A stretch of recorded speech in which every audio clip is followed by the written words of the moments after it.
ایران کا زیر زمین خفیہ ہیڈ کوارٹر، وہ خفیہ جگہ جہاں پر کسی عام انسان کی رسائی ممکن نہیں، فیلڈ مارشل عاصم منیر کو وہاں تک رسائی دی گئی، وہاں ان کا استقبال کیا گیا اور وہاں ایک خفیہ میٹنگ بھی ہوئی۔ فیلڈ مارشل کے دورہ ایران کے دوران ان کو کیا بریفنگ دی گئی اور اس خفیہ ہیڈ کوارٹر میں کیا کچھ ہوا، اس بارے میں بات کرتے ہیں دفاعی تجزیہ کار احمد منصور سے۔ احمد، وہ خفیہ ہیڈ کوارٹر جہاں پر سربراہان مملکت کی رسائی بھی ممکن نہیں، وہاں پر فیلڈ مارشل کو لے جایا گیا، وہاں ان کا استقبال کیا گیا، ان کو بریفنگ دی گئی، وہاں پر اور کیا کچھ ہوا، بریفنگ میں کیا کیا باتیں ہوئیں، ہمارے ناظرین کو ذرا اس بارے میں تفصیل سے بتائیے گا۔ دیکھیں عدیل، یہ بہت ہی اہم یہ ملاقاتیں ہیں اور یہ وزٹ ہے فیلڈ مارشل سید عاصم منیر کا جو ایران میں یہ 48 گھنٹے میں کہتا ہوں کہ جو یہ جنگ بندی کی کوششیں ہیں یہ اس کا سمجھیں کہ یہاں سے اس کا نچوڑ ہے وہ برآمد ہو رہا ہے، اور اسی دوران ہی آپ نے دیکھا ہوگا، پہلے میں یہ بتا دوں کہ جو لبنان اور اسرائیل کا سیز فائر ہے 10 دن کا، اس کا پریزیڈنٹ ٹرمپ ہے جو امریکی پریزیڈنٹ، انہوں نے یہ اعلان کیا، اور ساتھ انہوں نے پھر پاکستان آنے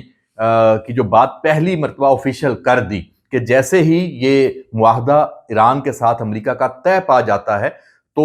پھر وہ پاکستان آئیں گے، اور اس کے لیے پاکستان میں انتظامات، تیاریاں سب کو معلوم ہے وہ چل رہی ہیں، لیکن یہ سب کچھ اس وقت ہوا ہے جب فیلڈ مارشل سید عاصم منیر ایران میں تہران میں جب انہوں نے لینڈ کیا، اور اس کو سب اس نظر سے بھی دیکھ رہے ہیں کہ ایک جنگی ماحول میں ایک انتہائی خطرات جب اس خطے میں، اس ریجن میں، اس ملک میں، ان فضاؤں میں موجود، وہاں پر فیلڈ مارشل کا پاکستان کے army chief of defence forces کا جانا،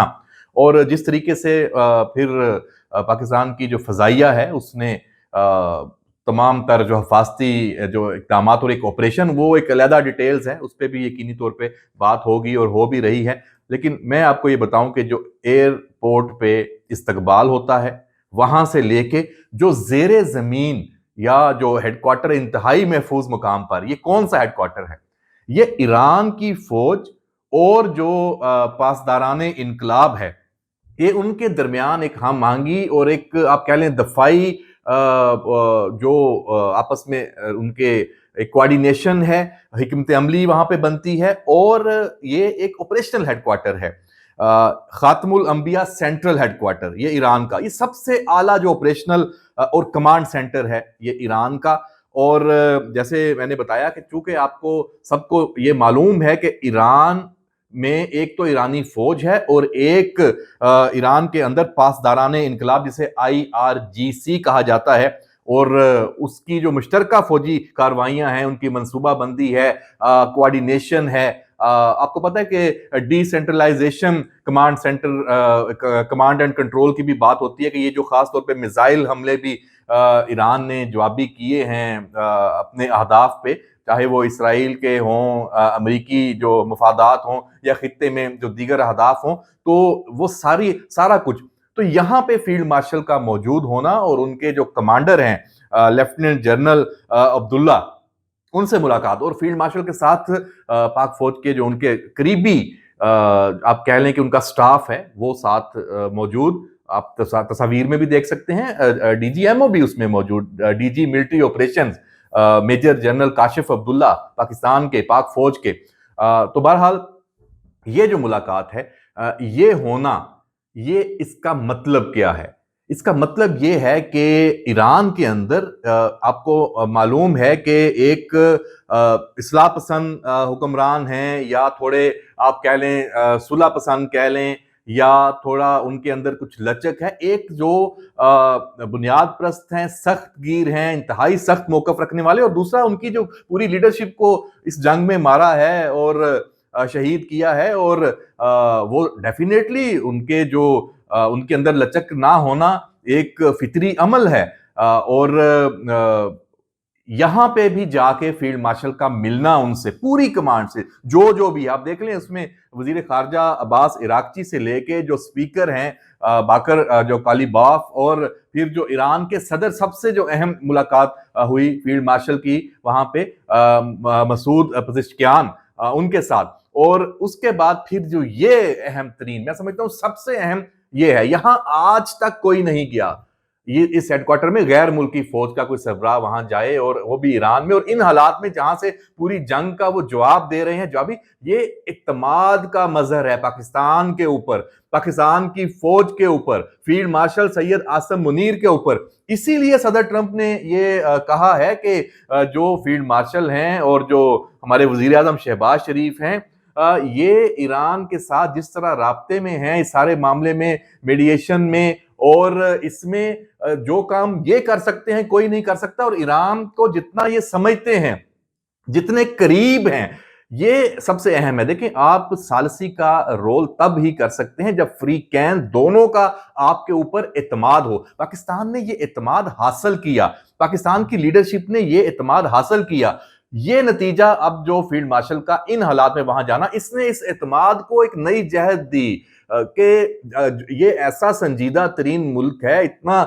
یہ اتنی اس کو پرواہ ہے اس جنگ بندی کے حوالے سے، کہ اس کی جو پوری اہم ترین لیڈرشپ ہے وہ اس وقت ان دوروں پہ ہے، اور تہران کے اندر جا کے رہنا اور ان حالات میں ڈیفینیٹلی یہ تاریخ میں رقم ہوا ہے، یہ ملاقات بڑی اہم ہے، اور میں سمجھتا ہوں کہ اس کا صرف سیز فائر، امریکہ اور ایران کے درمیان معاہدہ، صرف اس سے تعلق نہیں ہے، اس کا پاکستان اور ایران کا جو مستقبل کا ایک منظرنامہ ہے تعلقات کا، اور اس ریجن میں آپ دیکھ لیں اعتماد سازی کا اور آگے مل کر چلنے کا، یہ اس جانب بھی ہے۔ یہ اتنا اس کو آپ غیر اہم مت سمجھیے کہ دیکھیں جو یہ ریلیشنز ہیں، یہ تعلقات ہیں، کہ آپ ایک جنگ سے بھی بچا رہے ہیں، ایک انتہائی خطرات سے بھی، ایک تباہی سے بھی اس خطے کو، تو پھر آپ کی جو ملاقاتیں ہیں، رابطے ہیں، آپ دیکھیں ادھر وہ جو جتنے بھی آپ کو ویژولز نظر آتے ہیں، کتنے ریلیکس چہرے ہیں آپس میں جب آپ بیٹھے ہیں، تو کوئی آپ کو اعتماد آپ کے چہروں سے بھی جھلکتا نظر آ رہا ہے۔ پھر ایران کا جو میڈیا ہے، تجزیہ کار ہیں، یا جو ایرانی لیڈرشپ ہے، ان کے بیانات سے بھی یہ اعتماد اور اطمینان جھلکتا نظر آ رہا ہے۔ اسی لیے یہ اب کہا جا رہا ہے کہ یہ معاملہ بالکل ایک ایسی پیش رفت کی جانب جا رہا ہے جس کی کسی کو توقع نہیں تھی کہ یہ جنگ بندی ہو جائے گی، یہ معاہدہ ہو جائے گا، اور معاہدہ ہونے کی باتیں بھی ایسی کہ صدر ٹرمپ اور ایران کے جو صدر ہیں وہ موجود ہوں گے اس معاہدے میں، ایم او یو میں۔ تو ہم یہ سمجھتے ہیں کہ بالکل یہ ایک تاریخی جو پیش رفت ہے جس طرح یہ ہونے جا رہی ہے، اللہ کرے اس میں کوئی رکاوٹ نہ آئے، کوئی سبوتاج کرنے والی قوتیں ہیں وہ اس وقت تو بالکل منظر سے ایک طرح سے غائب ہو چکی ہیں، اور ان کو بڑی طریقے سے قابو کیا گیا ہے۔ اس میں بھی پاکستان کی لیڈرشپ کا جو ویژن ہے وہ شامل ہے، اور ساری دنیا یہ اس وقت کہہ رہی ہے کہ جو لبنان اور اسرائیل کے درمیان یہ 10 روزہ جنگ بندی ہے، وہ بھی انہی ملاقاتوں۔ دیکھیں، یہ جس وقت یہ اس ہیڈ کوارٹر میں فیلڈ مارشل جاتے ہیں، اس کے ساتھ ہی یہ حزب اللہ اور لبنان کی جو جنگ بندی کی بات ہو جاتی ہے۔ اس کا مطلب یہ ہے کہ فیلڈ مارشل نے وہیں سے پھر میسیجنگ کی صدر ٹرمپ کے ساتھ بھی، اور یہ قائل کیا کہ بھائی یہ جو لبنان والا سیز فائر ہے یہ تو بڑا ضروری ہے، اس کے بغیر تو کہانی نہیں آگے چلے گی۔ تو اس کا مطلب یہ ہے کہ جو یہ شرائط منوانا، اور وہ بھی فریقین سے، یہ بہت ہی اہم ہے، ان میں صدر ٹرمپ سے۔ تو ڈیفینیٹلی یہ جو وزٹ ہے یہ ہی ڈیسائسو ہے، اور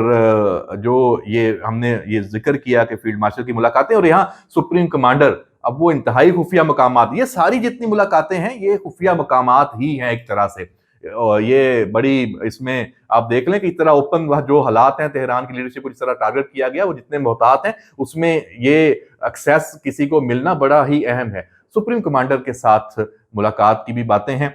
تو بہرحال جناب، اب جب یہ معاملہ انفولڈ ہو چکا ہے اور یہ سارا ایک کنکلوڈ ہوگا، تو یہ جو ایفرٹس ہیں، کوششیں ہیں، یہ تاریخ میں رقم ہوئی ہیں، اور اس میں فیلڈ مارشل سید عاصم منیر کا جو یہ دورہ ہے، ایک خطے کی سب سے بڑی جنگ کے دوران ایک جنگ